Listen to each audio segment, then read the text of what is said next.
L'objectif dans les années 2015 à 2020-22, c'était vraiment faire du CA, du CA, on s'en branle de faire du profit.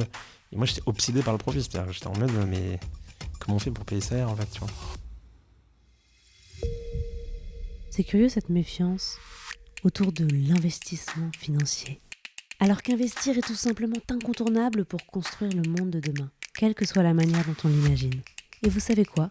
Prendre conscience de cette réalité, c'est déjà apporter une première pierre à son édifice. Bonjour, je suis Aurore Perrin et mon objectif avec Just Focus, c'est de mettre en lumière le pont entre des investisseurs qui ont des idées, des projets, des convictions et leurs investissements qui sont un moyen de créer un futur qui leur ressemble. En proposant un nouveau rapport à l'argent, aussi exigeant sur sa performance que sur son sens, Just Focus est une invitation à passer à l'action. Bonjour à toutes et à tous. Aujourd'hui, j'ai le plaisir d'accueillir sur le podcast Louis Debouzy. Alors Louis, je suis vraiment contente qu'on puisse enregistrer ce podcast, surtout que j'ai bien cru ce matin, je n'arriverai jamais à venir à toi en cette veille de Jeux Olympiques. Mais heureusement, j'ai trouvé un pont ouvert et je suis ravie de te retrouver chez toi. Tu as à peine plus de 30 ans et déjà une très belle aventure entrepreneuriale à ton actif, Amabilis, une entreprise d'aide à domicile. Est-ce que je peux te laisser te présenter et nous raconter ton parcours ? Merci Aurore pour cette invitation. Oui, donc j'ai 32 ans, j'ai créé une première société il y a maintenant 8 ans, un peu plus de 8 ans. Donc je suis un entrepreneur passionné, investisseur et créateur de l'Exit Club, qui est un club destiné aux entrepreneurs qui ont vendu leur entreprise. Je suis, comme je te le disais, l'ex-fondateur d'Amabilis, une société d'aide à domicile que j'ai vendue il y a maintenant 2 ans et qui comptait 250 collaborateurs en 2022 au moment de la vente. Ok, alors pourquoi est-ce que tu as décidé de fonder Amabilis ? Ouais, Amabilis, c'est né d'une expérience personnelle. Je suis en fauteuil roulant depuis une dizaine d'années et l'idée c'était de trouver, de créer en tout cas le service que j'aurais aimé avoir quand j'étais moi-même client de ces boîtes-là et que ça ne fonctionnait pas. Et donc d'avoir une approche professionnelle, commerciale et avoir des gens qui soient fiables. D'accord, donc toi, les principaux pain points que tu avais identifiés vis-à-vis des services auxquels tu avais recours, c'était un manque de fiabilité ou de professionnalisme, c'est ça ? Ouais, fiabilité principalement. D'accord, et comment est-ce que, avec Amabilis, tu as pu le donner ça à tes clients ? Ouais, nous on s'est rapidement spécialisé en fait sur la grande dépendance. Et donc en fait, qui dit grande dépendance dit volume horaire important. Et en fait, quand vous avez des volumes horaires importants, vous attirez à vous naturellement des profils d'intervenants qui sont beaucoup plus motivés parce que tout simplement ils gagnent plus d'argent et parce que c'est beaucoup plus stable. C'est-à-dire que plutôt que de faire une presta, 1 heure à droite, 1 heure à gauche, vous avez peut-être 2 clients par jour et vous arrivez à votre 35 heures beaucoup plus facilement. Et donc du coup, on arrivait à attirer à nous, si tu veux, des gens qui étaient, je crois, meilleurs que les concurrents. Et donc voilà, on a essayé de faire ça à Paris d'abord, puis ensuite en France. Ok, et tu as monté ça tout seul ? Oui. Ok, quelle expérience du coup on voit souvent des cofondateurs. Toi, tu t'es lancé tout seul ? Est-ce que tu t'es posé la question de t'associer au départ ? Est-ce que c'était juste pas tellement de sujet ? Comment tu l'as vécu ? Je pense que dans l'idéal, c'est bien de s'associer, c'est intelligent, parce que d'abord, on est complémentaires, souvent entre 2-3 profils. Ensuite, l'entrepreneuriat et s'en faire pleurer dans les chaumières, c'est extrêmement difficile. Il faut trouver le produit, le service, il faut trouver ses clients, il faut se faire payer, il faut faire grossir, il faut emmener les gens avec nous, il faut recruter, il faut s'entourer, il faut licencier parfois. Et donc, le fait de pouvoir partager cette charge, simplement mentale, c'est même pas en termes de répartition du travail, il y a ça, mais il y a tout simplement psychologiquement pouvoir échanger avec quelqu'un qui est dans le même bateau. Ok, donc toi, t'avais quel âge quand t'as lancé Amabilis ? J'avais 23 ans. 23 ans, tu lances tout seul, vous vous retrouvez à 250. J'imagine que tu n'avais quasiment jamais managé avant. Comment est-ce que tu as dû être, j'imagine, rapidement aussi amené à devoir déléguer ? Tu t'es entouré peut-être de profils seniors rapidement ? Comment est-ce que tu as pu gérer cette croissance seul, avec peu d'expérience professionnelle ? J'ai fait, je crois, toutes les erreurs qui peuvent exister. Donc l'important, c'est vraiment, je crois que c'est un truc qu'on répète, mais que moi, je n'avais pas compris. C'est vraiment le fait de s'entourer et le fait notamment de contrôler les références. C'est vraiment un sujet qui est crucial, qui est vraiment souvent un peu... moi, je sais pas pourquoi, d'où cette crainte me venait, mais j'ai l'impression un peu de faire un truc un peu dans le dos du candidat. Toujours de contrôler ses références. Alors même si je prévenais le candidat, j'ai l'impression que faire ça, c'était ne pas être franc du collier, c'était un peu ne pas faire confiance en fait à la personne et au moment que tu as passé, ou les moments que tu as passé avec ton candidat. Et donc c'est un peu le point que je retiens en fait, de toutes ces années-là. Si c'était à refaire, s'il y avait un truc à refaire, alors je regrette rien, il faut jamais rien regretter, mais en tout cas s'il y a une leçon à tirer et un point qui pourrait être amélioré, c'est voilà, s'entourer, contrôler les références. Ok, très clair. Et sur les 250 salariés, c'était quoi la part des intervenants versus ceux qui géraient plutôt la partie entreprise? C'est 220 intervenants et une trentaine de personnes au siège. Ok, très clair. Le service à la personne, c'est un secteur qui n'est pas forcément facile, notamment à scaler, comme on dit, parce que ça repose beaucoup sur l'humain. Comment est-ce que toi, tu as pu réussir à avoir une forte croissance dans ce secteur-là? Je crois qu'il faut avoir une ambition. Moi, j'aime bien l'idée qu'on entreprend souvent parce qu'on est révolté par soit par la vie, soit par une problématique qu'on a pu rencontrer, soit les deux. C'est-à-dire que tu as pu être enfant malmené et en fait, tu as une revanche à prendre sur la vie. Et en même temps, te rencontrer, faire face à une problématique, par exemple dans l'aide à domicile ou dans les chaussures ou dans les apps, peu importe. Mais j'aime bien l'idée, tu vois, de transformer un peu des trucs un peu mauvais, négatifs, en une énergie, tu vois, en un feu un peu positif, quoi. Donc toi, c'était plutôt la frustration que tu pouvais avoir par rapport au service que tu recevais qui a été cette énergie-là, ou Moi, je c'était pense autre qu'il y chose? a deux trucs qui m'ont révolté. Il y a le service en lui-même qui était catastrophique, etc. Et ensuite, la vie, entre guillemets, qui m'a révolté, le fait que je suis handicapé, et quand tu es handicapé, tu as besoin d'argent. Donc en fait, assez tôt, assez jeune, tu vois, je commence à me dire, ok, si en fait je veux vivre une vie normale, il faut que je gagne de l'argent, tu vois. Donc il y avait un peu ces deux trucs. J'étais révolté par la vie, mais voilà. Oui, mais c'est une colère qui est totalement compréhensible. Enfin, je sais pas si tu as envie de parler un petit peu de Ouais, ce que tu mais as eu comme maladie, mais ça a eu un impact énorme en fait dans ton développement. ouais, bah, donc il y a ça, et puis ensuite, tu vois, il y a cette problématique-là, mais peut-être que ça aurait pu être une autre problématique, je sais pas. Je deviens employé d'une boîte, j'en sais rien dans la gestion de la paye, et en fait, je me dis, bah tiens, je vais créer le nouveau SILAE, bon, bah c'est PFIT, tu vois. Mais ça aurait pu être aussi une sorte de révolte, tu vois, une problématique à laquelle je me dis, putain, comment est-ce qu'on peut améliorer ça, quoi. Oui, ok. Ouais, donc tu t'identifies un dysfonctionnement et tu as l'énergie pour le remettre au carré. Ok. Aujourd'hui, Amabilis, tu l'as vendu, c'est ça? Il y a, je crois, 2 ans. Ouais, 2 ans pile. 2 ans pile, ok. Ça continue. Enfin, comment est-ce que vous avez été. Enfin, tu as cédé. Pourquoi est-ce que tu as cédé? Ouais, on a cédé à un concurrent qui est 10 fois plus gros que nous. La marque existe toujours, la structure également. J'ai plus trop de contacts, donc je sais pas en termes de chiffres, de clients, de salariés, ce qui se passe. Pourquoi je l'ai vendu? Je l'ai vendu pour 3 raisons. La première, pour l'argent. L'argent, ça sert à faire des trucs. Je disais notamment quand tu es handicapé, mais pas que. Là, ce soir, je prends le train pour me rendre dans ma maison de campagne dont je rêve depuis maintenant 10 ans. Il y a 10 ans, j'avais écrit dans mes notes iPhone une visualisation où je veux être je peux à l'époque, dans 5 ans, dans 7 ans. Et dans cette liste, il y avait acheter, ou en tout cas pouvoir vivre en tout cas partir en vacances dans une maison secondaire avec des pins, une piscine et beaucoup d'amour. Et donc je crois que c'est ce qu'on va pouvoir retrouver dès ce soir. Les travaux se terminent ce jour-là, donc ça va être top. Ensuite, l'argent, ça sert à connaître sa valeur. Et dans un système capitaliste, bah, c'est souvent l'argent qui fait la valeur. Enfin, en tout cas, la valeur financière, mais aussi, franchement, aussi souvent la valeur de la personne que tu as en face. Alors après, tu peux trouver ça bien ou pas bien, mais voilà, tu sais à peu près ce que je vaux, c'est tant de millions, tant de centaines de milliers d'euros. Bon. Ça, j'avais besoin de savoir ça, tu vois.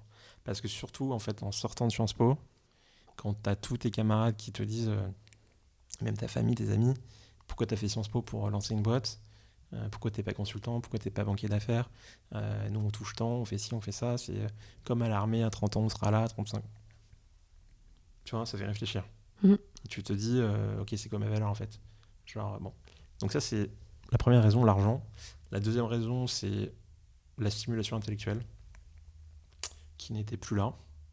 Et la troisième raison pour laquelle j'ai cédé mon entreprise, c'est un ensemble de choses diverses et variées. La pénurie de collaborateurs, c'était vraiment un enfer. Tu galérais à trouver des personnes, c'est ça, à recruter? Ouais. Bah, depuis le jour numéro 1, mais c'était renforcé par le Covid. Donc ça, la réglementation qui n'est absolument pas adaptée au service à la personne et au métier d'aide à domicile. Qu'est-ce qui pose des problèmes, par exemple, au niveau de la réglementation? 35 heures. Les Oui. 35 heures qui compliquent énormément de choses, à la fois parce que, en tout cas dans notre secteur, je touche du bois, on avait, et j'espère pour nos clients, mais vraiment de très très bons profils. Personne ne voulait bosser que 35 heures. Les gens voulaient bosser 40, 50, 60 heures. Et deuxièmement, parce que ça complique au niveau du planning. Comment tu fais si tu as un absent, si tu as un décalage, tu peux pas gérer de façon industrielle quand c'est du service auprès de personnes dépendantes. Oui, c'est le problème en fait de flexibilité dans ce que tu peux proposer à tes salariés et donc à tes clients. Ok. Et je crois que tu avais encore un autre point. Ouais, pénurie, réglementation, et peut-être le fait de gérer une grosse boîte, entre guillemets, qui peut-être ne correspond pas à mon profil. Je dis peut-être parce que j'en sais rien, peut-être que dans un autre secteur, ça me fera kiffer de gérer 500 personnes, tu vois. Mais je me pose la question, peut-être qu'en fait, ce qui me plaît, c'est l'adrénaline, l'effervescence, vraiment le début quoi, d'une aventure. Oui, et puis la créativité aussi que ça demande au départ et qui est peut-être un peu moins présente quand tu es pris par le quotidien quoi, d'une entreprise. Peut-être, ouais. C'était qui les premières personnes que tu as recrutées pour t'entourer sur le management de l'entreprise?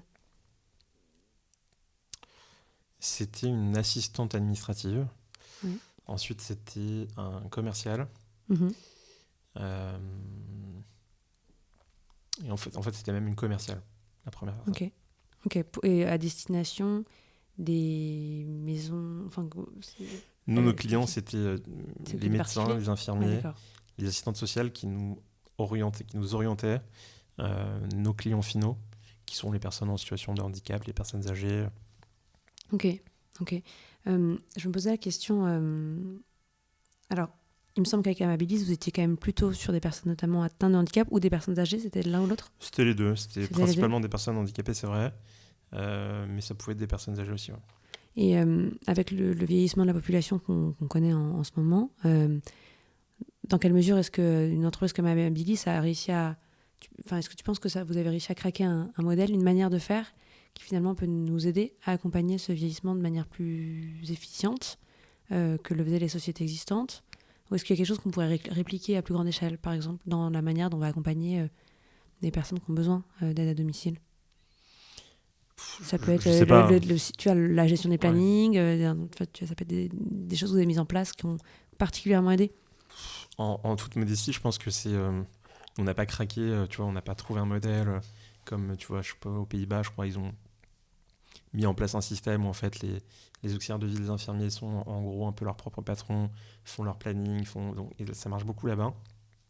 Les Uber, ça fait le Uber du service à la personne. Ouais, mais il y a ça, et puis il y a un système un peu de, je sais plus exactement, de pool, de gens qui se regroupent, enfin ça marche ultra bien.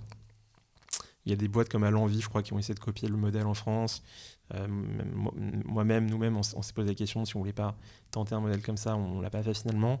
Non, ce qui a marché pour nous et ce qui, je crois, est important, c'est d'avoir une approche très commerciale, très américaine, en fait, du service à la personne et casser un peu les codes du social, du pathos, qui je pense, n'est pas bon parce que les clients, nous on les appelait les clients, on comparait souvent notre secteur à l'hôtellerie et à la restauration.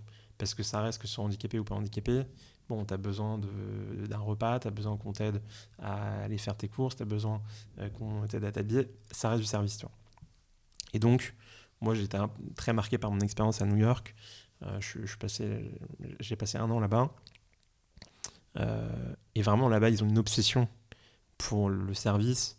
Alors, les gens, les mauvaises langues ou les aigris pourront dire « Ah oui, mais parce ils ont un tips, etc. » Peut-être, mais en fait, on s'en fout. Le résultat, c'est que tu rentres dans un magasin, tu as un mec qui arrive, qui est souriant, qui t'écoute, qui vraiment te propose le truc qu'il te faut.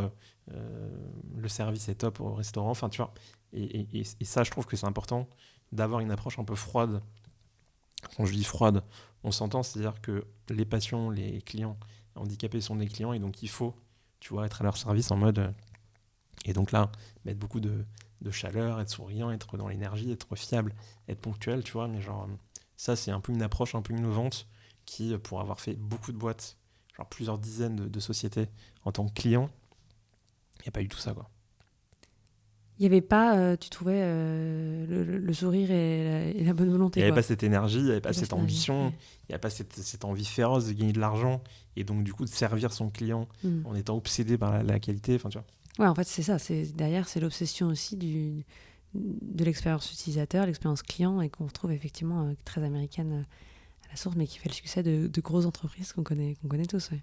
Ok. Et qu'on avait avec d'ailleurs Olivier Duhat, qui est passionné d'expérience utilisateur, expérience client, qui nous en parlait dans le dernier podcast. Donc finalement, on retrouve un peu les mêmes leviers. Au moment de la session, tu avais eu des fonds qui étaient rentrés auparavant en capital ou non? Tu avais bootstrappé de A à Z. Bon, franchement, bravo. Et tu étais parti avec des fonds propres. Je suis parti avec 20 000 euros Ok. et ensuite, du coup pour être transparent, parce que souvent les gens on comprend pas trop comment on finance, comment les gens font, etc. En fait, moi j'avais 20 000 euros, en fait, mon père est décédé Mhm. et j'ai hérité de 200 000 euros. D'accord. Et en fait, j'ai utilisé ces 200 000 euros pour financer la croissance. Et Ok. donc, tu vois, quand on avait plus de clients, et nous, on avait un BFR qui était ultra important, en fait, on payait nos salariés avant d'être payés D'accord. par nos clients. Donc, du coup, tu vois, on avait des décalages de malade. Mhm. Et donc, voilà. D'accord. Et t'as tenu combien de temps Enfin, t'as réussi à être rentable au bout de combien de temps La première année, on était rentable. Première année rentable. Ok. Ouais, c'est énorme. Mais tu devais pas beaucoup te payer, par contre, si. Je me payais pas parce que j'ai investi tout dans la boîte, c'est vrai. Ouais. Mais effectivement, moi, j'étais un peu en décalage avec mes camarades entrepreneurs SaaS. Et je me disais, putain, mais j'ai rien compris en fait. Genre, tu sais, quand je leur parlais de profit, des bidas, les mecs, ils savaient même pas ce que c'était les bidas. Genre. J'exagère un peu, tu vois, mais Parce qu'ils faisaient quoi? Ils faisaient juste l'acquisition et. l'objectif dans les années 2015 à 2020, 2022, c'était vraiment faire du CA, du CA, du CA, on s'en branle, faire du profit. Et moi, j'étais obsédé par le profit. C'est-à-dire que j'étais en mode, mais comment on fait pour payer ça en fait, tu vois. Oui. Mais ce qui est plutôt plus sain, non? Enfin, je sais pas comment ils ont atterri. Oui. Peut-être qu'ils ont créé des boîtes qui ont cartonné ou finalement, il y a un moment, on leur demandait s'il était rentable et il l'était pas. Bah, je sais pas, mais c'est On vrai ne dira que. pas leur nom. Hein. Non, mais c'est vrai que oui. En tout cas, ça m'a servi, Oui. je crois. Et aujourd'hui, on revient un peu à ces fondamentaux, c'est que un peu le capitalisme à la papa ou à la maman, c'est à la fin de l'année, il y a combien dans les caisses, tu vois. Est-ce qu'on a dépensé plus? Bah, c'est pas bon. Oui. Et c'est d'ailleurs des critères que les fonds on regarde plus maintenant. J'ai assisté il y a pas très longtemps à une conférence, justement, ils disaient on regarde de plus en plus la rentabilité et pas juste le CR parce que ils ont, je pense, aussi connu le Covid qui a aussi pu faire un peu mal pour les paris qui avaient pu être faits sur des entreprises qui avaient un beau CA mais pas forcément beaucoup de cash derrière. C'est vrai que je vois qu'aujourd'hui, c'est un atout, c'est une qualité. Et les gens souvent me disent, voilà, comment tu as fait pour gérer une boîte, en plus dans le service à la personne, rentable. Et donc, voilà, je ne sais pas si il y a des gens qui sont bien meilleurs que moi, hein, mais voilà, l'idée c'est de processer, c'est de réfléchir à comment s'entourer des bonnes personnes, comment les emmener avec toi dans ta vision. Oui, c'est clair. Tu parlais du fait que ton handicap avait pu être un déclencheur. Et je me posais aussi la question, je pense que vous le voyez aussi, mais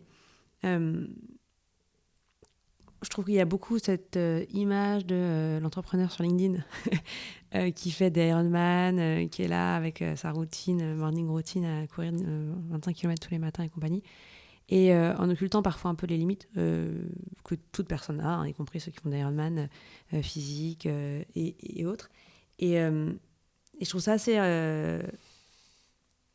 beau en fait d'avoir ton témoignage de ce point de vue-là, parce que tu sais composer avec tes limites, et pour le coup, tu n'as pas eu d'autre choix que de composer avec depuis longtemps. Et je trouve que de ce point de vue-là, tu incarnes aussi un modèle d'entrepreneur qui est super intéressant, parce que tu montres qu'il n'y a pas besoin d'être un surhomme, en fait. Tu as sûrement été surperformant sur plein d'aspects pour réussir à faire tout seul ce que tu as fait, mais tu as pu le faire aussi en assumant tes propres limites. Et j'aurais bien aimé... peut-être, je ne sais pas si tu as, toi, des modèles d'entrepreneurs ou si tu as des réactions par rapport à ce modèle d'entrepreneur un peu cliché, qui ne dort jamais, qui ne se repose jamais, qui a le temps de faire tout. Comment tu l'as vécu, toi, et qu'est-ce qui a pu t'inspirer par rapport à ça?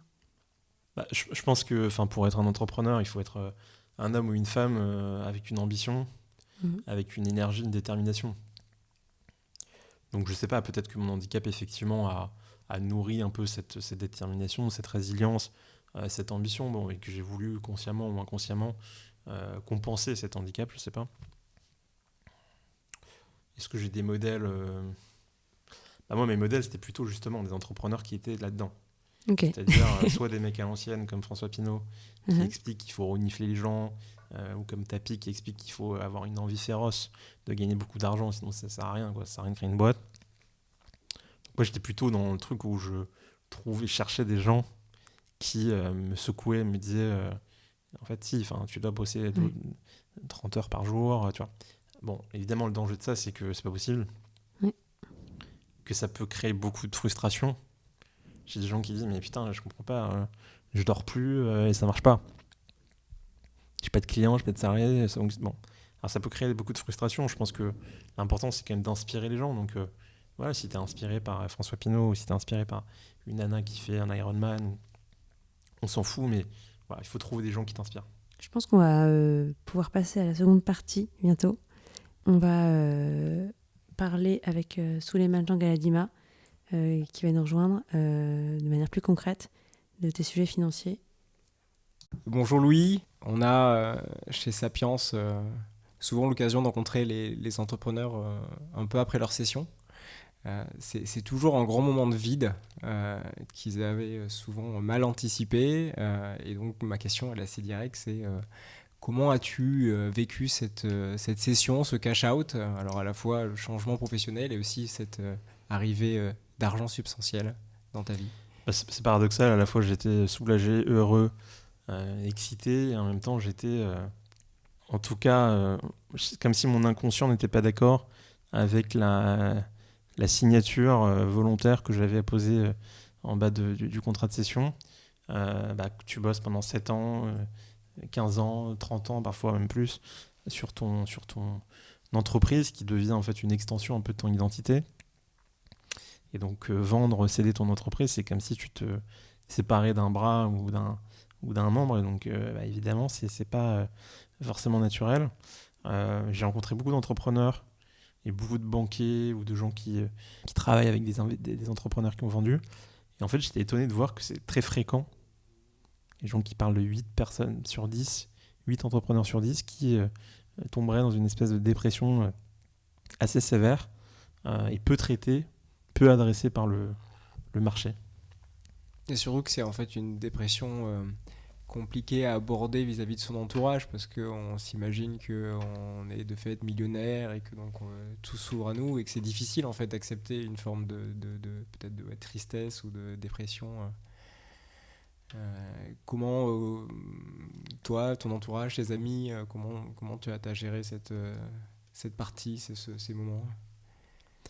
Peut-être que dans certains milieux, c'est plus facile que d'autres, mais quand voilà, tes amis ou ta famille sont pas forcément des personnes qui ont vendu leur entreprise ou qui ne viennent pas de famille d'entrepreneurs, en fait, tu te sens en décalage parce que tu as 30 ans, tu as vendu ta boîte plusieurs millions d'euros. C'est génial, mais en fait, tes potes, tes cousins, bah, eux, ils sont salariés, ils commencent un job. Donc, c'est pas évident de savoir se positionner. Mm. Et, donc, et pour te répondre, il n'y a pas vraiment de... donc j'ai cherché, moi j'aime beaucoup lire, j'aime beaucoup regarder ce que font des gens plus âgés ou pas, ce qui a pu être fait par le passé. Et franchement, j'ai pas trouvé. Enfin, j'ai trouvé quelques papiers. Il y a 2 papiers de 2 universités américaines qui ont fait des trucs sur le life after an exit. Mais franchement, t'as très peu de choses, quoi. Et cette matière, entre guillemets, un peu qui est l'argent, qui peut être source voilà, de liberté, de projet, d'investissement. Toi, comment tu le percevais avant session? Est-ce que c'était déjà quelque chose sur lequel tu t'es déjà intéressé? Est-ce que tu avais déjà commencé à investir? Est-ce que tu faisais aussi des dons? Enfin, comment tu travaillais cette matière quand on avait un peu moins avant session? Alors, des dons, oui, pas assez, mais pour le Téléthon, chaque année, j'essayais quand j'avais du coup mon entreprise ou avant d'avoir mon entreprise pour répondre à tes questions. Sinon, en tant qu'investissement, on parlait tout à l'heure des entrepreneurs binaires. Je crois que j'étais assez binaire, c'est-à-dire que j'avais peut-être un peu investi en bourse, tu vois, mais je n'avais pas vraiment investi dans des startups enfin, tu vois, j'étais vraiment, comme tu disais, tu vois, au four et moulin, j'étais full focus sur ma boîte, je me payais pas, je réinvestissais tout le cash. J'étais obsédé, tu vois, par ma boîte. Et aujourd'hui, post-session, moi j'imagine de fait que tu as dû rencontrer un certain nombre d'acteurs, des multifamily office, des banques privées, des conseillers en gestion de patrimoine. Avant, après session, quels ont été un peu les rapports? Quel retour d'expérience tu peux partager sur ces rencontres? Bah, pour aller droit au but, j'étais assez déçu. Puis ensuite, j'ai rencontré d'autres entrepreneurs, en tout cas des entrepreneurs qui ont vendu entre 1 et 30 millions d'euros. Et on faisait un peu le même constat, c'est-à-dire que les banques privées sont un peu... alors, banques privées, CGP, Family Office, enfin, MFO, ça marchait pas trop pour nous. Parce que les conseils étaient assez basiques, à vrai dire. Les produits proposés étaient en fait ceux de la banque. Et le service apporté était très bon pendant quelques semaines, et puis ensuite plus rien. Et donc, pour te répondre, assez déçu. Une expérience client assez décevante. Donc moi je suis allé voilà, dans une banque, et moi, ça se passe très bien, et je suis très content de ma conseillère, mais un peu, si tu veux, peut-être par manque de reconnaissance. Par dépit, choix par défaut, hein. Ouais, et puis par besoin de reconnaissance. Tu vois, je suis allé chez Rothschild parce que ça faisait bien le nom. Voilà. Et si elle nous écoute, je la salue. Et elle est excellente. Mais peut-être que voilà, au début, il y a le nom, il y a le marbre, il y a les grosses moquettes. Bon, et ça, j'ai l'impression que c'est un peu passé. Enfin, en tout cas, moi, ça m'a fait kiffer pendant 2 semaines. Et puis après, voilà. Puis en plus, maintenant, tu sais, on paye en Apple Pay. Donc avant, tu pouvais sortir ta Mastercard ou ta Black Card Rothschild quand tu étais au resto. Mais bon, maintenant, tout le monde est sur Apple Pay, ça sert à rien. Donc, tu même plus le kiff de dire que... Bon, donc, tu vois, je sais pas, il y a peut-être un nouveau truc à faire. iVesta, Sapiens sont justement... Enfin, vous êtes bien au fait de tout ça. Vous essayez de faire quelque chose d'un peu nouveau. Mais c'est vrai qu'en termes d'accompagnement, on est un peu déçus. Ouais, je confirme, et je vais dans son sens, surtout que je pense que les hommes et les femmes qui travaillent dans les banques sont souvent en fait des gens brillants, engagés, mais c'est vrai que la lourdeur de l'entité, l'exigence de rentabilité, le fait de fonctionner aussi en architecture fermée limite mécaniquement un peu la qualité du service. Effectivement, c'est pour ça qu'Ivesta et Sapiens se sont lancés. Est-ce que, alors, le retour d'expérience est peut-être un peu court, mais est-ce que tu vois, il y a des erreurs que tu as pu commettre au début sur des investissements, sur des choix pour lesquels en fait tu aurais envie de partager à d'autres entrepreneurs, naturellement d'éviter de les faire ou de prendre peut-être un peu plus de temps sur la réflexion? Parce que nous, on a des fois aussi la sensation, et pas plus tard que ce matin, j'étais en rendez-vous avec un client comme ça qui vient de faire sa session, l'argent lui brûle un peu les mains, il a absolument envie en fait d'investir pour se sortir de cette lourdeur mentale, et malheureusement il le fait un peu dans la précipitation. Quelle erreur j'ai faite? J'ai gardé pendant plus d'1 an plusieurs millions d'euros sur un compte conto. Donc placement zéro, aucun intérêt, rien. Parce qu'en fait j'étais un peu paralysé, j'étais tétanisé, tu vois. Je savais pas quoi faire, où le mettre. Et j'étais assez étonné, et c'est le constat que je fais avec de nombreux entrepreneurs que je rencontre, de ne pas avoir été démarché plus tôt, tu vois. Aucun family officer m'a appelé. Bizarre. Et j'ai rencontré un mec qui a vendu sa boîte, genre 20 millions. Personne ne l'a appelé. Alors que, en fait, j'ai du cash, je suis prêt à vous le donner, tu vois. Donc voilà. D'accord. Donc un travail à faire dans l'industrie pour aller à la rencontre des investisseurs. Et donc ouais, tu nous as dit que tu as 32 ans. Est-ce que aussi, par rapport à tes aspirations générationnelles, à ta vision entre guillemets, du monde, tu considères selon toi avoir une vision entre guillemets, de l'investissement et de l'impact qu'il peut avoir différente du reste de l'industrie ou différent aussi peut-être d'une autre génération d'investisseurs qui sont un peu ceux des banques privées? Je suis partagé, j'ai pas assez de recul déjà. Donc je veux pas être imprécis dans ma réponse.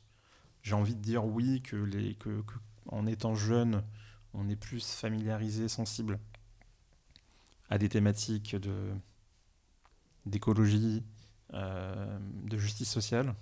Puis en même temps, les entrepreneurs que je rencontre, en fait, même des entrepreneurs tech, me disent, alors moi, je veux mettre 0 dans la tech, 0 dans les trucs sociaux à impact, tu mets tout dans l'IMO. Donc je sais pas trop. Alors, on peut faire de l'impact même dans l'IMO. On parle du mur de la dette environnementale et Dieu sait si en France on a des opportunités pour rénover les bâtiments, mais effectivement ouais, des fois il y a des approches un peu binaires. Est-ce que toi d'ailleurs, si c'est pas indiscret, est-ce que tu as déjà commencé un peu à investir? Quels sont un peu les sujets aujourd'hui qui t'affectionnent, business angel, autre typologie de projet? Moi j'aime beaucoup les femmes et les hommes d'action qui entreprennent, donc j'aime financer des startups qui sont soit en lancement, soit déjà établis. Ensuite, j'ai fait un peu de fonds de PE, j'ai fait un peu de bourse. Et c'est aussi pour ça que j'ai créé le Exit Club, c'est que j'ai besoin de pouvoir, tu vois, échanger avec d'autres entrepreneurs, avec des pairs de façon un peu, on en parlait tout à l'heure avec Aurore, de façon un peu désintéressée, tu vois. Et pas avec un mec qui va essayer de me vendre sa merde, ou tu vois, me dire, ok, quel produit il veut me vendre. Et donc, ouais, pour te répondre, moi, un peu de VC, un peu de bourse, un peu de fonds de PE. Et comment fonctionne effectivement ce club, Exit Club? C'est un club donc, de fait de personnes qui ont connu un exit, c'est des échanges, c'est des projets en commun. Comment tu coordonnes et tu organises cette approche, hein? Ouais, c'est à la fois des ressources très concrètes sur le 150 OBTR, donc quels sont les fonds français qui proposent du 150 OBTR, qu'est-ce qu'on peut faire, pas faire, et ensuite c'est un réseau. Donc c'est un réseau, on se retrouve 4 fois par an, on dîne ensemble, et on peut faire des club deals ou travailler sur des opportunités. D'accord, ok, donc c'est un échange en bonne intelligence. Est-ce que de manière très concrète, il y a un abonnement au club ou au contraire, en fait, c'est très ouvert? Est-ce qu'il faut être parrainé? Il faut être parrainé. L'abonnement aujourd'hui, c'est 300 € par mois. Donc, il comprend ces 4 dîners par an, des thématiques, des séminaires, des petits déjeuners qui sont organisés en plus de ces 4 dîners par an. Et l'idée, c'est vraiment de créer une communauté dans laquelle se retrouvent des pairs, des gens qui ont vécu la même chose. Alors, ça peut être aussi des dirigeants qui ont fait un LBO, qui ont fait un cash-out. Aujourd'hui, c'est principalement des entrepreneurs, mais c'est un peu voilà, l'objectif de l'Exit Club. D'accord. Et après, cette success story qui a été Amabilis, est-ce qu'aujourd'hui, pour terminer, tu as des projets en gestation? Est-ce que l'idée étant plutôt de te concentrer sur d'autres activités ou peut-être un jour de reprendre une aventure entrepreneuriale? Là, l'activité principale que je mène, c'est Exit Club. Donc, c'est vraiment créer le premier club d'entrepreneurs qui ont exit en France, avec à la fois cette communauté de ressources, mais aussi de pairs. Et on en parlait, je réfléchis sur différents projets, mais qui sont vraiment là au stade de l'idée. Et pour te répondre, oui, je me suis posé la question de savoir si j'avais perdu un peu la flamme de l'entrepreneuriat. On en parlait avec Aurore et le défaut, ou en tout cas ce qui se passe souvent quand on a vendu sa boîte, c'est qu'il y a un effet un peu d'embourgeoisement.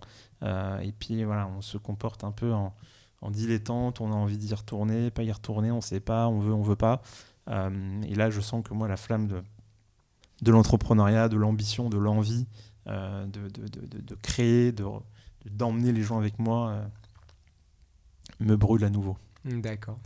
Écoute, on sera ravis d'apprécier ce nouveau feu entrepreneurial. En tout cas, merci beaucoup. Merci Souleymane. Alors, merci beaucoup. On va accueillir Charlotte dans un petit instant. Donc, Louis, tu as choisi d'avoir une invitée. Aujourd'hui, c'est Charlotte Genevier. Bonjour Charlotte. Bonjour Aurore. Merci beaucoup d'être avec nous aujourd'hui. Merci. Et merci à Louis de nous avoir permis de l'avoir avec nous aussi. Charlotte, est-ce que déjà pour commencer, tu peux te présenter ton parcours et puis nous raconter évidemment ta rencontre avec Louis? Ouais. Donc moi je m'appelle Charlotte, comme Louis et visiblement comme tout le monde autour de cette table, j'ai 32 ans. Je suis maman de 3 enfants et je suis entrepreneur comme Louis en fait, depuis la sortie de mes études, la fin de Sciences Po. On a des parcours assez similaires là-dessus, je pense que c'est aussi pour ça qu'on s'entend bien. Donc j'ai commencé par créer une première entreprise donc en 2015 qui s'appelle Canard et Compagnie, qui était une agence de brand content, donc spécialisée en création de contenu pour les marques, plutôt des grosses marques, plutôt en B2B. Agence que j'ai revendue comme par hasard, la même année que Louis, en 2022. Et du coup, depuis 1 an et demi, parce que j'ai accompagné la vente, et depuis 1 an et demi, je m'attelle à la création d'un nouveau projet ambitieux qui est The Fat Broccoli, donc qu'on ambitionne comme la première chaîne de restauration rapide 100% végétarienne en France. Et voilà, on a une grosse ambition, on aimerait bien déployer au moins 30 points de vente en 5 ans. Et je dis on parce que depuis toujours, je travaille avec mon mari, donc ça fait 10 ans qu'on entreprend ensemble. Donc Canard et Compagnie, c'était aussi... Ouais, c'était déjà avec lui, exactement. Ok. Voilà. Et on n'était pas mariés à l'époque. Entre-temps, on s'est mariés, on a eu 3 enfants. Et vous avez continué à entreprendre ensemble. Et on a continué à entreprendre ensemble. Ouais. Et comment ça c'est une bonne idée ou pas d'entreprendre avec son conjoint? Alors c'est marrant parce que tout le monde me pose cette question et moi j'adore. Je trouve la réponse que je fais souvent, en tout cas mon point de vue, c'est que je trouve que quand on est un couple, déjà on est une équipe. Enfin on doit être une équipe au quotidien, que ce soit juste un couple ou même avec des enfants derrière. Et que je pense aussi que le ciment d'un couple, c'est d'avoir des projets et donc pourquoi pas avoir un projet entrepreneurial ensemble. En tout cas nous c'est comme ça qu'on a bâti toute notre relation et je comprends évidemment aussi les couples qui n'entreprennent pas ensemble, mais il se trouve que nous, on avait tous les deux un peu des profils d'entrepreneurs et on est très différents. On a appris à faire de nos différences une force. Il a fallu un petit peu de calage, mais en tout cas, on adore bosser ensemble aujourd'hui. Je changerais ça pour rien au monde. Ouais, canon. Ça doit être en plus un bon crash test avant d'avoir des enfants avec quelqu'un. Ouais, carrément, c'est sûr. Là, c'est sûr que... Et puis, je trouve aussi qu'il y a beaucoup de boîtes qui plantent pour des problématiques d'associés. Nous, aujourd'hui, on est vraiment un peu comme une bête à 2 têtes. Ça nous permet d'aller beaucoup plus vite sur plein d'autres sujets. Et comme ça fait 10 ans qu'on bosse ensemble, on sait, ne jamais dire jamais, mais je pense vraiment qu'il n'y a pas de sujet d'ego entre nous, d'incompréhension, de non-vie, de problèmes de communication, ce qui fait qu'on passe aussi outre tous les potentielles problématiques d'ego que peuvent rencontrer ensemble, ou tout simplement des incompréhensions que peuvent rencontrer des associés ensemble. Donc moi je trouve que quand on passe le crash test, quand on passe les 6 premiers mois, la première année, qu'on comprend ces complémentarités et pas ces différences, pour moi c'est un énorme accélérateur de bosser en couple. Ok, canon. Toi, Louis, tu as rencontré Charlotte aussi il y a une dizaine d'années. Vous êtes suivis pendant ces 10 ans. Vous avez continué à communiquer, à vous voir régulièrement? On se voyait pas régulièrement, mais on se suivait. En tout cas, moi, je te suivais de loin. Et effectivement, il y a toujours eu cette proximité, un peu sans le savoir, de parcours. Ok. Vous étiez dans la même promo Oui, d'accord. Oui, on s'est rencontrés il y a plus de 10 ans, en fait, il y a 15 ans, puisque c'était à Sciences Po en 2009, du coup. Donc, il y a 15 ans déjà. Et donc, on était à Sciences Po ensemble. Ensuite, on était à New York ensemble. La même année. Et oui, exactement, on se suivait de loin et je trouve qu'on a vraiment reconnecté l'année où on a tous les deux vendu nos boîtes. Donc, 2022, je me souviens d'un déj qu'on a fait en mode « Ah ouais, mais toi aussi t'as vendu, mais du coup c'est ça ». Et enfin, bref, on avait plein de choses à se raconter et on était devenus parents aussi à peu près en même temps. Enfin voilà, du coup, on est alignés sur beaucoup de choses et surtout, tout à l'heure, je t'entendais parler de l'incompréhension que tu avais avec tous tes potes qui montaient des SaaS et qui parlaient que de chiffre d'affaires et jamais d'EBITDA, de rentabilité. Et moi, j'étais exactement dans la même problématique et dans la même incompréhension de voir plein de copains qui levaient des millions d'euros et qui parlaient que de cramer du cash sans jamais se préoccuper d'être rentable. Alors que moi comme Louis, j'ai fait que du bootstrap et j'ai été rentable dès la première année. Et je pense qu'on se retrouvait aussi beaucoup sur des problématiques d'entrepreneurs. En fait, on a eu un parcours assez similaire et aujourd'hui, on se parle toutes les semaines, si ce n'est tous les jours, je pense. Oui, non. Ok. Parce que tu disais à Canard et Compagnie, c'est ça. business d'agence, donc évidemment, pour le coup, c'est aussi beaucoup d'humains. Ouais. Vous étiez combien quand vous avez vendu? Enfin, c'était une grosse session? Non, c'était une petite... moi, j'avais pas 250 employés comme Louis. On était une dizaine, et puis donc en dizaine au siège, à l'agence, quoi, en salariés. Et après, on travaillait aussi avec une cinquantaine de freelances qui nous permettaient d'externaliser de la prod quand on avait besoin d'aller chercher un savoir-faire spécifique. Ok. Et pourquoi ce domaine-là d'agence de contenu? Par pure opportunité. En fait, donc avec Antoine, à la sortie de Sciences Po, on a fait un tour du monde pendant 1 an. Antoine, à la base, mon mari, donc c'est un journaliste, un ancien journaliste reporter d'image. Donc lui, il était journaliste et il tournait à la caméra. Il avait toute cette appétence pour l'image. Donc on a fait ce voyage pendant 1 an. Moi, j'ai toujours aimé écrire. On avait un blog à l'époque, c'était en 2014, où on a documenté notre voyage. Et en fait, à la fin de notre tour du monde, il y avait des boîtes dans notre réseau qui avaient suivi l'aventure, notamment L'Oréal, et qui nous ont demandé de créer du contenu pour elles, qui avaient bien aimé en fait ce qu'on faisait, notre approche, notre vision, notre patte, la manière dont on racontait ce qu'on vivait, et qui nous ont demandé de créer du contenu pour elles. Et donc, si tu veux, c'était vraiment, contrairement à The Fat Broccoli, où on a une vraie vision, une vraie ambition, Canard & Compagnie, c'était presque plus un effet d'opportunité de, on a ces compétences-là, on a des boîtes qui nous proposent de bosser pour elles, créons notre boîte. Et je pense aussi, c'était moi je crois que j'ai toujours eu une âme entrepreneuriale et donc j'avais envie de créer des projets, de bosser pour moi, et là c'était l'opportunité parfaite. Donc il n'y avait pas vraiment de vision, plus un effet d'opportunité. Ok, trop marrant. J'étais chez L'Oréal après Sciences Po. Ah ouais. Je suis rentrée à Sciences Po en 2009, j'étais chez L'Oréal au moment où L'Oréal t'a demandé de faire du contenu. Trop On a pu se croiser bien avant. Peut-être. Trop marrant. Et alors, tu me disais que vous échangez... Pardon, je rebondis sur ce que tu dis. Souvent, tu parles du dilemme du fait d'être scolaire versus entrepreneuriat. Tu peux nous... Ah oui, tu veux que je parle de ça? C'est toi qui prends tes formations professionnelles. Je laisse mon micro.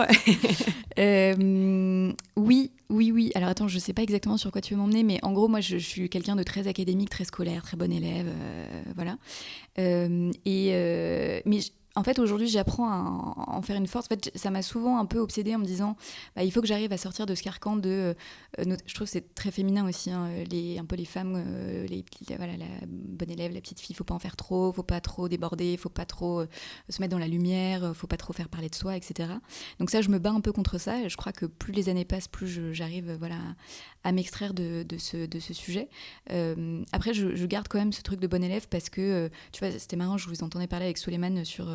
toute la partie investissement. Moi, quand j'ai su que j'allais signer un deal, que j'allais vendre ma boîte et que j'aurais une rentrée d'argent, j'ai vraiment fait la bonne élève. J'ai écouté plein de podcasts, j'ai lu plein de livres, je me suis formée, j'ai suivi des MOOC, j'ai machin, et en fait, j'ai appliqué un peu cette méthode de bonne élève, mais qui marche aussi quelque part, tu vois, une travailleuse rigoureuse. Et je pense qu'aujourd'hui, il faut que j'arrive à en tirer les bons côtés qui sont cette force de travail et ce sérieux, et m'extraire des mauvais qui est plus le côté bon élève, je fais pas de vagues et je parle pas trop et j'ose pas trop rêver grand. Là, j'essaye de casser tout ça. Donc c'est pas forcément une faiblesse, que c'est pas forcément être lisse, mais que c'est aussi une force, effectivement, si tu l'assumes. Ouais. Ok, super intéressant. Et donc ma question, vous disiez que vous parliez tous les jours ensemble. Il me semble que c'est notamment parce que Louis, tu suis d'assez près le projet The Fat Broccoli. Donc moi j'aimerais bien vous entendre tous les deux là-dessus. De quoi vous parlez tous les jours, j'imagine, de ce projet-là, en quoi ça consiste, pourquoi ce projet, et toi Louis, pourquoi est-ce que tu as envie de le suivre d'aussi près? Je commence peut-être... Oui. Alors, et figure-toi qu'on ne parle pas que de ça tous les jours. On parle entre autres de ça, mais on parle beaucoup de... Je trouve qu'aujourd'hui, on a créé une vraie relation... c'est un peu aussi tout le but de ton Exit Club,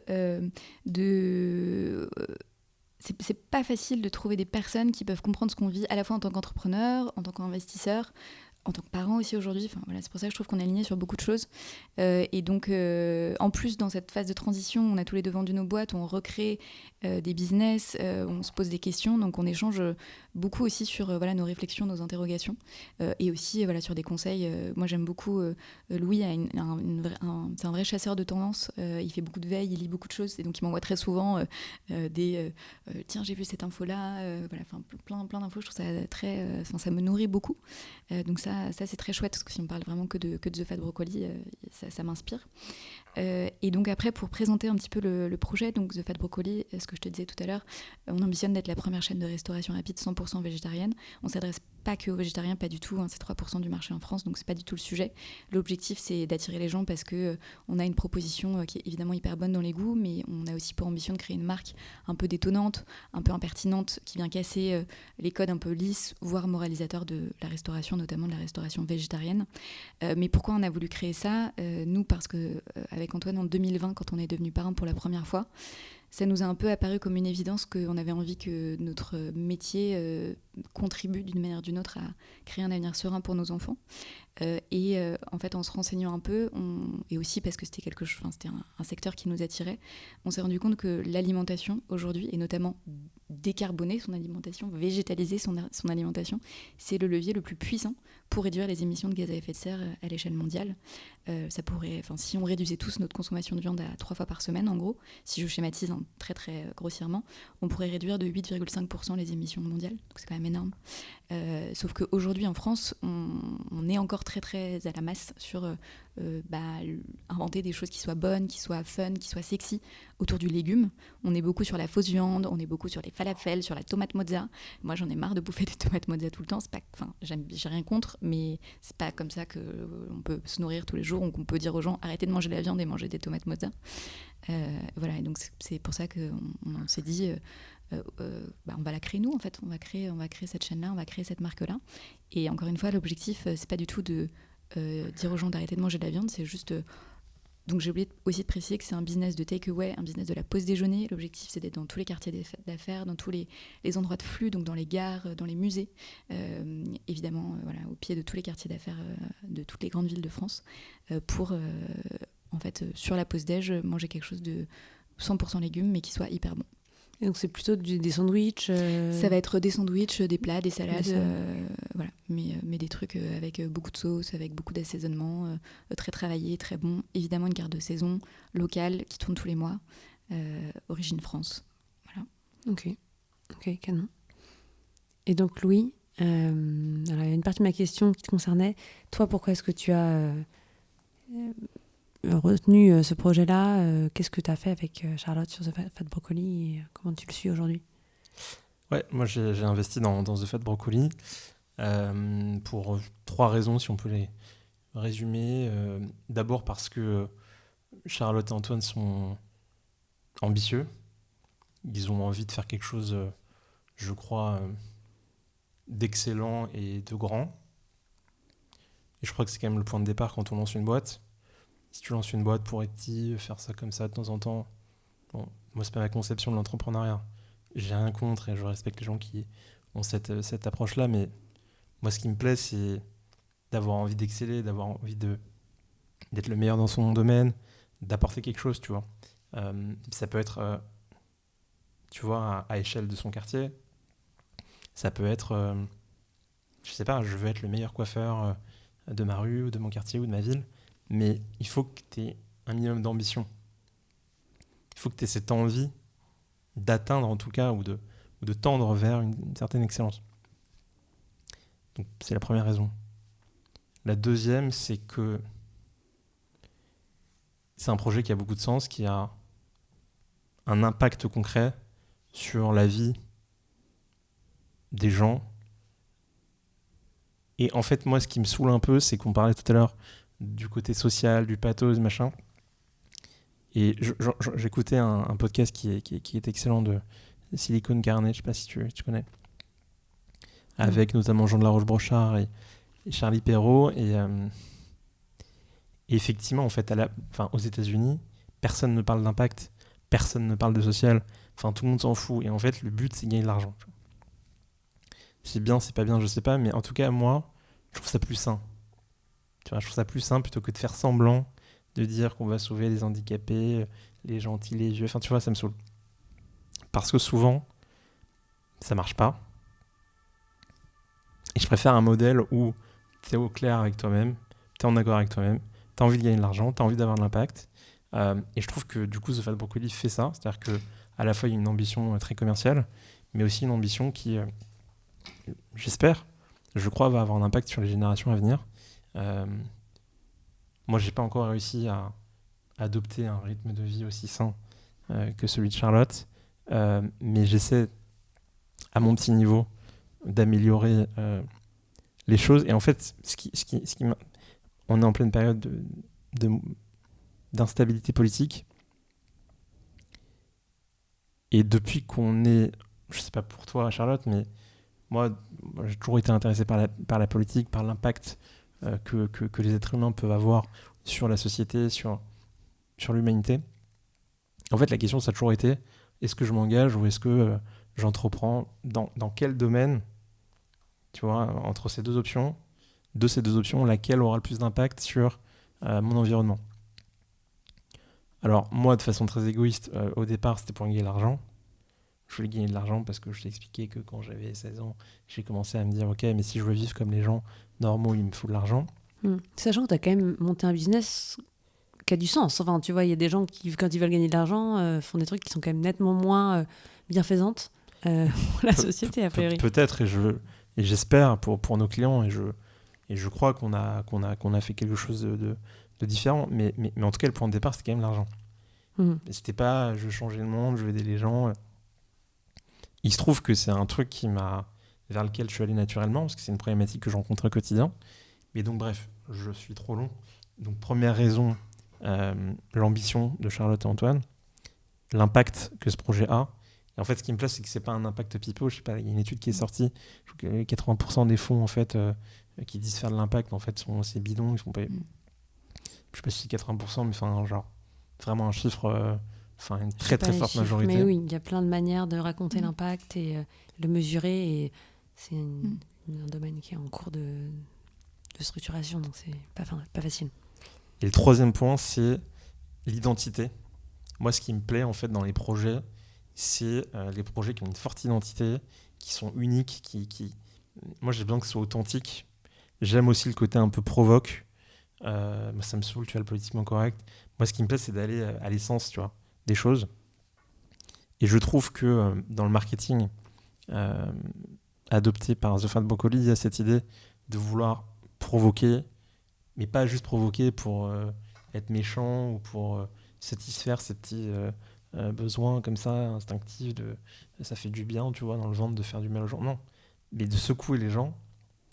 Et je crois que notamment l'idée, mais bon, je ne vais pas parler à ta place, Charlotte, c'est que justement, en fait, vous vous adressez aux carnivores et vous n'êtes pas dans le truc gnangnan où il faut manger et plus de viande parce que les gentils animaux, etc. En fait, c'est pas ça le sujet. Le sujet, c'est quel impact on a, et même avant ça, en fait, vous ne parlez même pas de ça, est-ce que c'est bon ou pas ?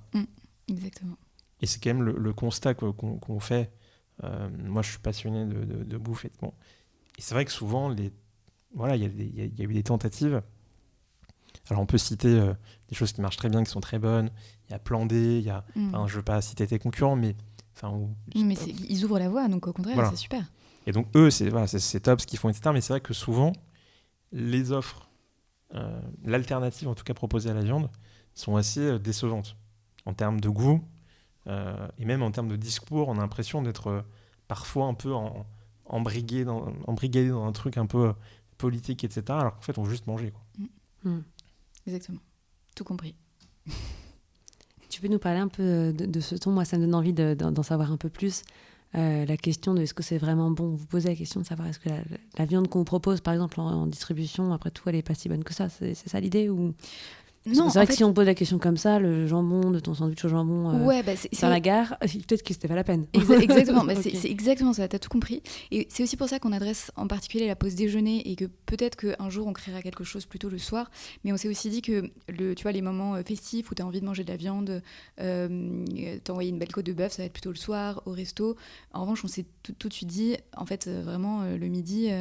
tes lardons dans ta part de quiche ou ta tranche de jambon pleine de nitrite et un peu dégueu dans ton sandwich, franchement, en fait, c'est pas ça qui va te changer la vie, c'est pas un sacrifice. Enfin, de mon point de vue, après, il y a peut-être des gens qui pensent vraiment l'inverse. C'est pas ça qui va te changer la vie si le midi, voilà, tu manges pas du jambon ou des lardons ou je ne sais quoi, tu vois. Donc, ouais, complètement. Et est-ce que toi, Louis, tu as un rôle de mentor à proprement parler suite à ton investissement, ou c'est plus de par votre amitié que vous échangez de manière plus informelle je sais pas comment vous l'avez structuré, comment vous l'avez encadré, justement. Parce que c'est pas forcément facile d'investir dans la boîte d'une amie, enfin deux amis en l'occurrence. Vous l'avez cadré, vous avez défini des rôles, tu demandes des reportings un peu ou... J'ai prévu de Non. t'envoyer un reporting la semaine prochaine. Merci. Une petite info. Merci. Non, je sais pas, je réponds naturellement.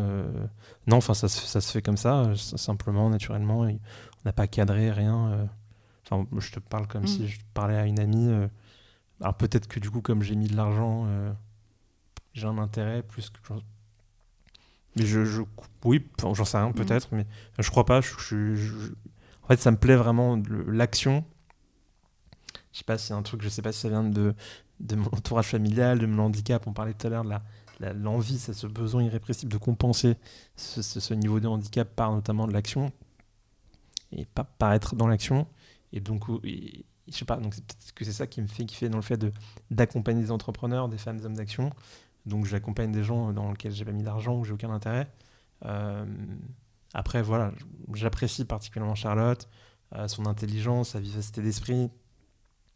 Et c'est vraiment des gros travailleurs. Et c'est impressionnant de voir ce qu'ils font. Je le dis pas pour faire mon vendeur de tapis, mais c'est vrai que je me dis, ouais, et en plus, quand on connaît. Et ça, c'est pas pour faire pleurer dans la chaumière ou pour dire, voilà, t'as vu comment elle est très forte. Et 3 enfants, un chien, un chat en 3 ans, une première boîte, une transition à mener. Et pourquoi je dis ça ? Parce que souvent, tu sais, on se dit, genre, tu sais, on repousse toujours au lendemain. Tu sais, genre, non, mais vas-y, je ferai ça après mes études. Ah, je ferai ça après le bac. Ah, je ferai ça après Sciences Po, après mes études, après machin. Non, mais vas-y, je gagne un peu d'argent. Et en fait, du coup, c'est jamais le bon moment. Mais plus t'attends quand même, moins c'est le bon moment. Enfin, je veux pas être négatif, c'est-à-dire que n'importe quel moment, tu peux entreprendre à 60 ans. Et j'encourage les gens qui ont 60 ans, qui ont envie d'entreprendre, qui sont en projet entrepreneurial, associatif, on s'en fout. Mais j'ai l'impression quand même que plus tu avances dans la vie, ou alors si je reformule, plus tu avances dans la vie, plus tu as de prétextes valables à ne pas entreprendre. Ouais, tu as plus à perdre. Bah, tu as ton mari, tu as ta femme, tu as tes enfants, tu as le crédit, tu as la maison secondaire, et puis tu as ton taf. Bah non, je suis déjà bien engagé dans ce travail-là, j'ai eu une promotion. Ouais, tu vois, genre tout devient beaucoup plus difficile, beaucoup plus inextricable. Enfin, genre, je sais pas, je me dis que l'important, c'est de passer à l'action, quoi, au plus vite. Ouais, et se nourrir de cette émulation-là aussi. Ok. Moi, je voulais juste rebondir là-dessus pour finir. C'est vrai qu'on n'a pas... quand on a discuté avec Louis qui investit chez The Fat Broccoli, on lui a quand même demandé avec Antoine, en gros, lui, quel type d'investisseur il voulait être, sur quoi est-ce qu'il pouvait rebondir, nous aider. Et donc, moi, j'ai bien en tête sur quoi... Enfin, je peux quand même l'interroger. Et tu vois, tout à l'heure, quand je t'entendais parler de ton obsession du service client, je me suis dit, mais en fait, je t'ai pas du tout assez posé la question là-dessus, parce que nous, on va avoir ce gros enjeu-là. Donc... c'est l'objet de nos prochains WhatsApp. Et je pense aussi que c'est assez spécifique là, on est vraiment The Fat Broccoli aux prémices, au tout début. Je pense que les choses se structureront plus derrière. En tout cas, moi, c'est ma volonté. Mais là, c'est vrai, comme on est au tout démarrage, moi, Louis, je le vois presque comme un partenaire, partie intégrante de l'équipe. En tout cas, plus qu'un mentor, un soutien qui est derrière, qui nous donne de l'élan. Louis me donne aussi beaucoup de confiance en fait, et ça je trouve ça hyper appréciable, parce que quand on est au redémarrage d'un projet, même si on a entre guillemets un premier succès d'entrepreneuriat, voilà, on a quand même besoin de cette énergie, de cette confiance, et donc moi je le vois plus comme ça aussi, comme un booster qui m'aide à continuer à avancer, quoi. Ça m'inspire plein de questions, mais je vois que l'heure tourne, donc je vais poser ma dernière question, qui est toujours la même. J'aimerais bien que vous puissiez chacun me donner un conseil, et surtout me le donner pour ceux qui nous écoutent. Ça peut être un conseil, par exemple, justement, pour ceux qui hésiteraient à passer à l'action. Quel conseil vous donnerez à... Alors, tu t'en as déjà parlé. Je vois que tu écarquilles les yeux en disant, mince, qu'est-ce que je pourrais dire de plus. Vous, quelle a pu être, justement c'était quoi le déclencheur, la chose qui vous a permis de vous lancer sans trop réfléchir, et quel conseil Moi, c'est marrant, je reviendrai exactement. Quand je t'entendais parler, évidemment, sans trop de surprise, j'étais hyper alignée avec ce que tu disais. Et c'est très bateau, mais c'est quand même de ne pas attendre pour se lancer. Et tu vois, tous les deux, on a en effet lancé nos boîtes à 23 ans. Mais en fait, avec du recul, je pense que c'est le meilleur timing pour lancer sa boîte parce que, comme tu as dit, on n'a rien à perdre en fait. Donc, on a tout à apprendre. On n'est pas mariés, en général, on n'a pas d'enfants, pas encore de crédit. Donc, on a toute la vie devant soi, on a le feu, l'énergie. Je pense qu'il faut y aller. Et d'ailleurs, je trouve que c'est un peu dommage parce qu'en France, on n'a pas du tout assez ce feu ou cette culture entrepreneuriale. Alors, peut-être que c'est parce nous, on a fait, je sais pas, Sciences Po, c'est pas particulièrement axé sur l'entrepreneuriat, mais on est très vite enfermé dans des carcans finalement de salariés, de voies toutes tracées, et je trouve ça dommage. Il y a plein de jeunes qui ont plein d'idées et il faudrait les amener un peu plus à ruer dans les brancards, tu vois. Je trouve que faut y aller. Et donc, après, 2 conseils un peu plus concrets. Je trouve que c'est jamais visualiser la montagne, toujours les marches, petites marches tous les jours. Parce que si tu regardes la montagne, tu te dis, mais en fait, je ne vais jamais y arriver. Je ne vois pas comment c'est possible.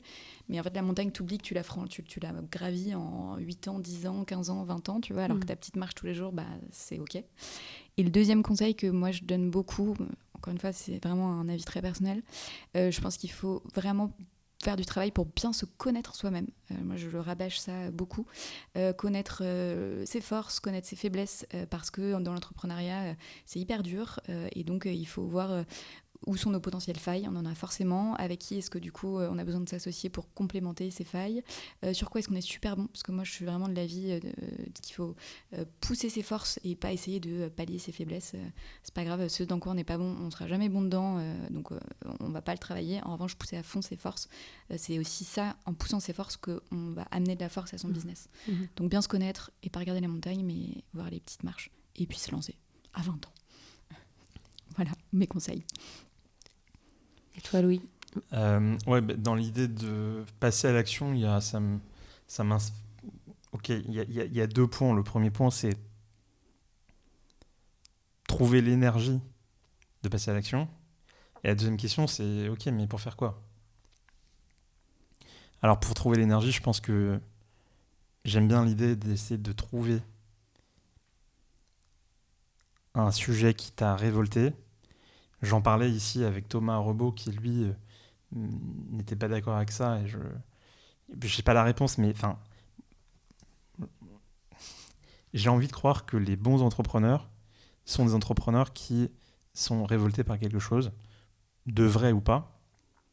J'ai été malmené à l'école primaire par telle maîtresse qui considérait que j'étais nul. C'est vrai, c'est pas vrai, on s'en fout. Le résultat, c'est comment est-ce que toi, tu l'as ressenti. Et en fait, tu as cette frustration que tu gardes en toi. Et à 25 ans, en fait, ça te brûle. Et non, en fait, je suis pas nul. En fait, je suis meilleur à ça. Soit ça te détruit, soit t'en fais quelque chose. Ouais. Donc, j'aime bien quand même l'idée que les gens qui passent à l'action utilisent un traumatisme, une blessure.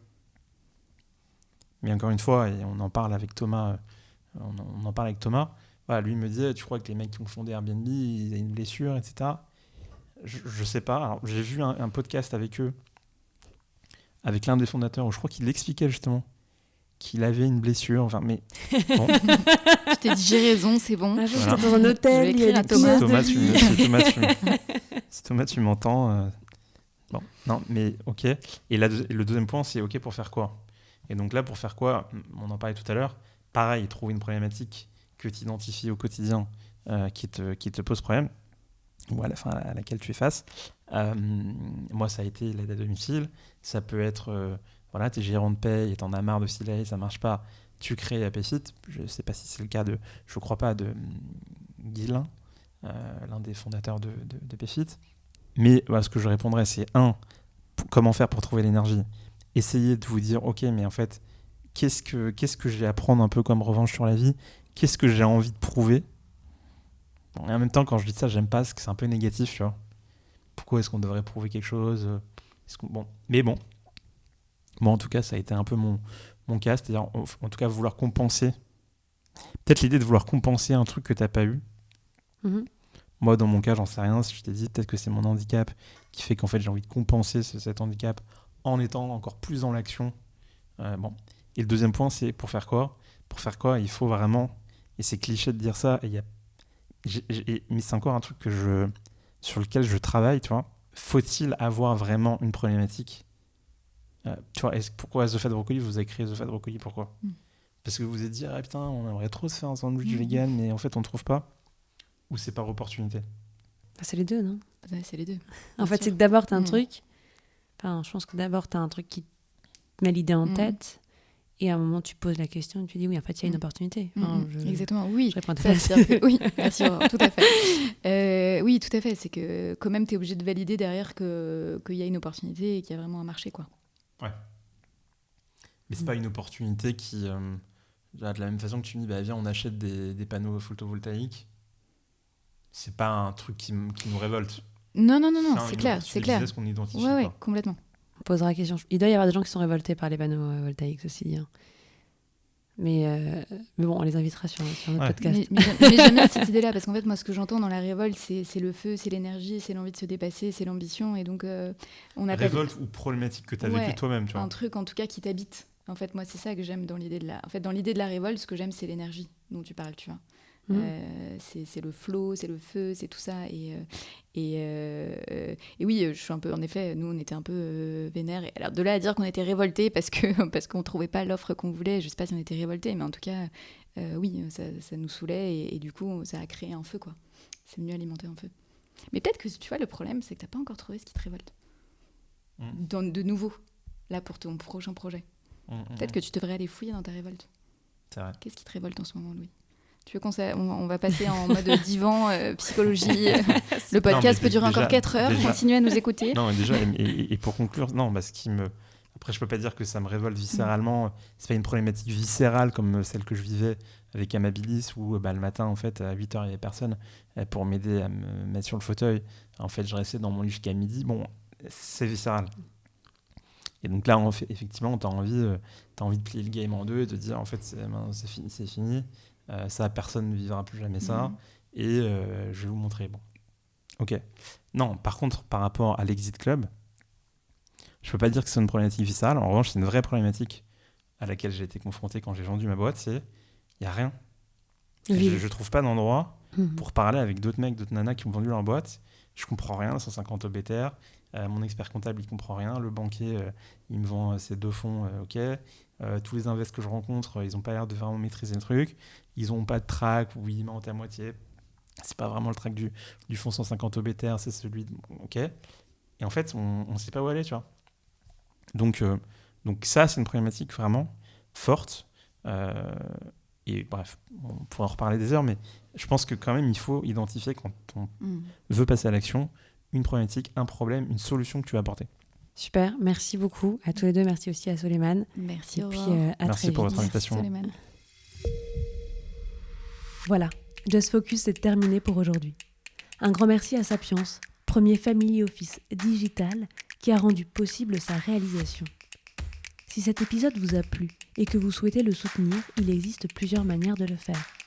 Parlez-en autour de vous et partagez-le largement sur les réseaux sociaux. Pensez à mettre un commentaire 5 étoiles sur Apple Podcasts et bien sûr, abonnez-vous pour ne pas manquer les prochains épisodes.